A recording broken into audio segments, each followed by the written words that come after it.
in a noisy world. Silence is rebellion. A quiet man is dangerous because no one knows what he's thinking. And in a society obsessed with instant reactions, those who pause, those who think, those who stay silent, they hold the true power. Stoic men knew this. They didn't shout to prove a point. They didn't beg to be heard. They chose silence, because not every truth needs to be spoken. Not every insult deserves a response. Today, we break down why silence isn't weakness, it's a weapon, and how mastering silence can give you an edge in conflict, relationships, and self-control. Let's begin. 1. Speak to add value, not to fill the silence. Most people speak because they're uncomfortable with quiet. They talk to prove they know something, to feel important, or to avoid being overlooked. But Marcus Aurelius taught the opposite.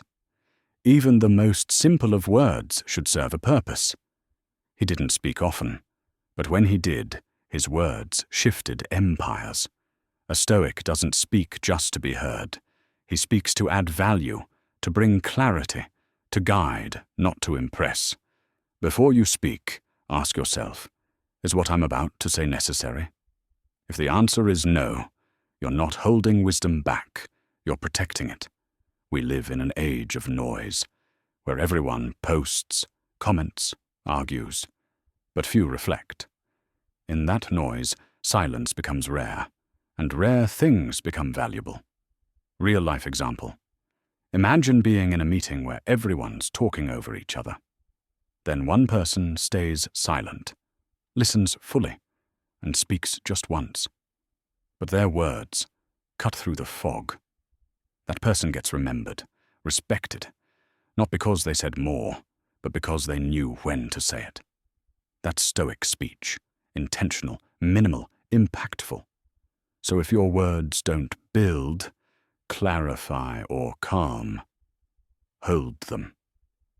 Let your silence carry the strength your voice hasn't yet earned. 2. Be silent in anger. Speak in clarity. Marcus Aurelius warned, how much more grievous are the consequences of anger than the causes of it? Anger makes us feel powerful, but in truth, it makes us vulnerable. When you speak in anger, you surrender control. You hand your emotions to the very person who triggered them. A Stoic doesn't repress anger. He observes it, waits for the storm to pass, then responds with clarity, not chaos. Silence is not avoidance. It's discipline. Let's be real. You get a cruel message. Someone twists your words. You want to defend yourself. Now. But imagine instead, you said nothing. You sat with the heat in your chest. You let it burn and then die out. And only then did you speak, not to prove you're right, but to prove you're not ruled by impulse. Modern example. Ever seen someone lose their temper in public? They yell, throw words like weapons, and afterward they look foolish, weak. Now think of the person who stays calm, whose silence unnerves the loud. That person holds the power. So remember, you don't have to react to everything. Sometimes silence is your greatest retaliation, and clarity, your truest revenge. 3. Speak to reveal truth, not to win approval. In Meditations, Marcus Aurelius wrote, we love ourselves more than other people, yet we care more about their opinion than our own. And that's the tragedy. We silence our truth just to feel accepted.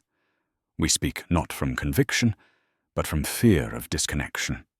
Most people talk to fit in, to be liked, to seem agreeable. But a Stoic, he speaks only when it aligns with truth, even if it means standing alone. Because truth, by its nature, divides. It doesn't chase applause, it challenges, it liberates. Real-world example. You're in a group of friends. Everyone laughs at something that feels wrong to you. You hesitate, Do you stay silent to keep the peace? Or do you speak your truth and risk the awkward silence? Aurelius would ask you, which peace are you preserving, external or internal? A Stoic doesn't speak to be accepted.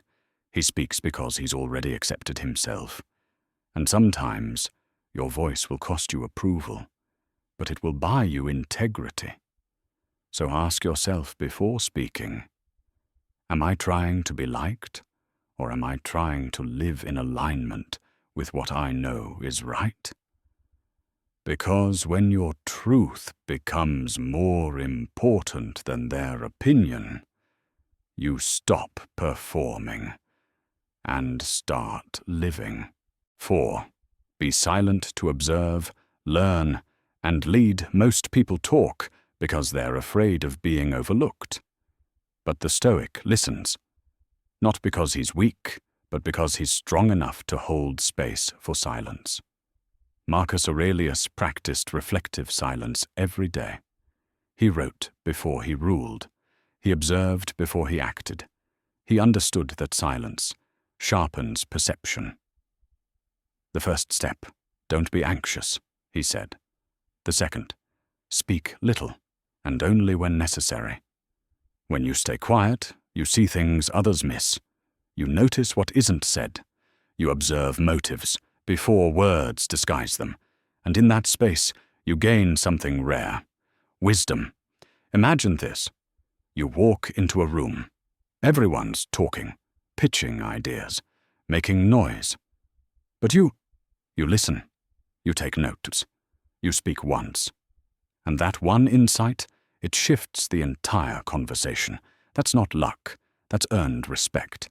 Because leaders who speak too often lose impact.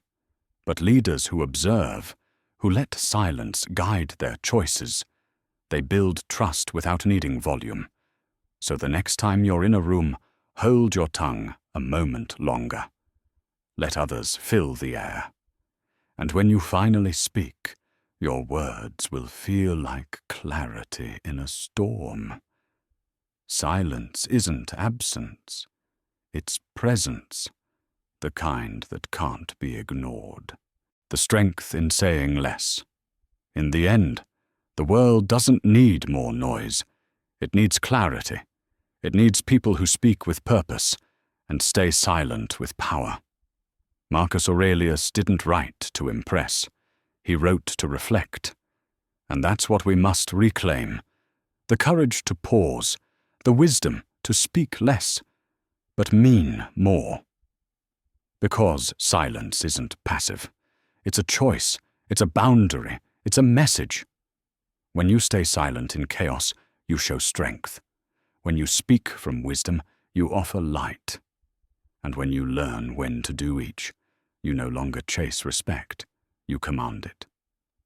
So the next time you feel pressured to explain, defend, or prove yourself, breathe and ask, is this the time to speak, or the time to stand still? If this message resonated with you, if you're walking the same quiet, stoic path, subscribe. Let's build something rare. A life not full of noise, but full of meaning.